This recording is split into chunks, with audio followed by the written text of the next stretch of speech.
You grab your plate, you sit down at your desk, or on your couch, or in your car. You eat alone, scrolling, barely tasting anything. It feels normal. It feels like nothing. But the real answer is far stranger. For almost the entire history of your species, eating alone was not normal. It was not even safe.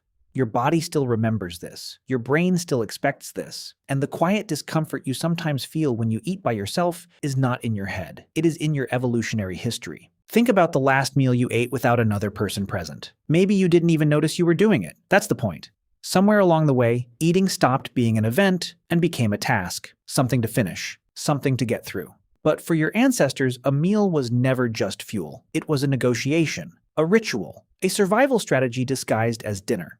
Go back 100,000 years, picture a small group of humans around a fire at dusk. Someone brings back meat from a hunt. Someone else brings roots dug from the ground. There is no refrigerator. There is no way to save the food for tomorrow. So it gets shared, right there, right then, and this sharing was not generosity in the way you think of generosity today. It was insurance. The anthropologist Kristen Hawkes spent years studying the Hadza, a hunter-gatherer people in Tanzania who still live partly off wild foods. She noticed something odd. Hunters would often come back empty-handed, yet they kept hunting anyway. Why keep failing at something so risky when gathering plants was slower, but far more reliable? Her answer reshaped how researchers think about food and status. A successful hunt, when shared widely, bought something more valuable than calories. It bought trust. It bought a place in the group. Meat pulled people together, and the meal itself became the mechanism of belonging. This is the part your modern brain has forgotten. Food was never just about hunger. It was about who you could count on when things went wrong. And eating together was how that trust got renewed, meal after meal, for tens of thousands of years. Here's a harder question. What happens to a person who eats alone? Again and again in a world where eating together was survival. In evolutionary terms, they were vulnerable, cut off, unseen by the group. Your ancestors, who consistently isolated themselves at mealtimes, were less likely to be remembered when food was scarce, less likely to be defended when danger came, less likely to pass on their genes at all.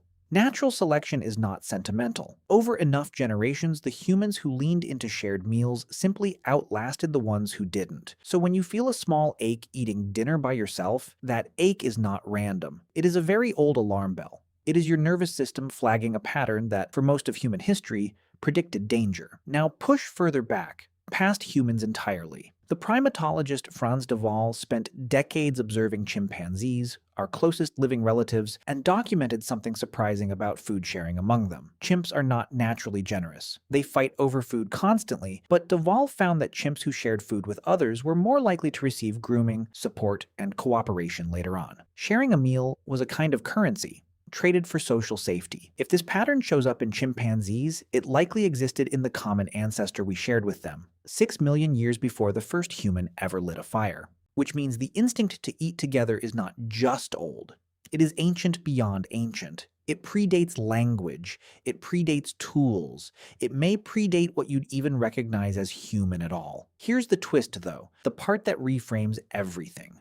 You'd expect that as humans developed agriculture, cities, and eventually supermarkets, shared eating would matter less. Food became abundant. Nobody needed to trade meat for social insurance anymore. But the opposite happened. Shared meals became more elaborate, not less. Religious feasts, wedding banquets, Sunday dinners, holiday tables set with more food than anyone could possibly need. If eating together was purely about calories and survival, none of this should exist. You don't need 40 dishes to keep a family fed. You need 40 dishes to keep a family bonded. The psychologist Robin Dunbar, known for his research on social group size and the limits of human relationships, has also studied something called the social eating effect. His research suggests that people who eat with others regularly report stronger social networks, greater life satisfaction, and even better health outcomes than people who eat alone most of the time. Not because the food itself is different, because the presence of other people at the table triggers something ancient in your brain, a signal that says,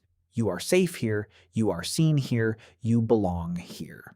Now think about your actual week. How many meals did you eat while looking at a screen instead of a face? For most of human history, that would have been almost unthinkable. Not because ancient humans had some noble wisdom you've lost, but because eating with your back turned to the group, distracted, disengaged, would have been read as a warning sign. Something is wrong with this person. They are pulling away. You don't consciously think any of this while you're microwaving leftovers and eating over the sink, but your body still runs the old software. Loneliness researchers have found that isolated eating correlates with higher markers of stress hormones, even when the food itself is identical to a shared meal. Same nutrients, same calories, different chemistry in your blood, purely based on whether another human was sitting across from you. Consider hunger itself for a moment. You feel hungry because your body needs energy, obviously. But your ancestors didn't feel hunger as an isolated physical event. They felt it as a social one too. Hunger meant it was time to return to the group, time to check who had food and who didn't, time to reinforce the bonds that would matter the next time the hunt failed, or the winter came early, or sickness swept through camp. Hunger was a clock that rang for connection, not just for food. And maybe that explains something else, something you've probably felt without naming it: the strange comfort of comfort food. The way certain meals feel emotionally loaded, tied to childhood, tied to family, tied to memory. That's not a coincidence either. Food memory and social memory are wired close together in your brain because for nearly all of human evolution, they were the same memory. The taste of a meal and the faces around the table were never separate experiences. They were one experience, stored together, remembered together. So here is the modern mirror, the place where all of this lands squarely back on your life today. You live in the most food-abundant era in human history. You can order a meal from your phone and eat it 30 minutes later without speaking to another human being. This would have been unimaginable luxury to your ancestors. And yet, rates of loneliness are climbing in exactly the societies where this convenience is most available. Maybe that's not a contradiction. Maybe it's exactly what evolutionary history would predict. You solved the food problem, you didn't solve the meal problem. Getting fed and being nourished by a meal were never the same thing to your ancestors. And some old, quiet part of you still knows the difference. Next time you sit down to eat, notice what's actually there. Notice whether it's just a plate or whether it's a plate and a person. Because for nearly the entire span of human existence, on that answer depended who survived the winter, who kept their place in the group, who was remembered when it mattered. You grab your plate. You sit down. But maybe, just maybe, the real answer isn't where you set it down. It's who you set it down with.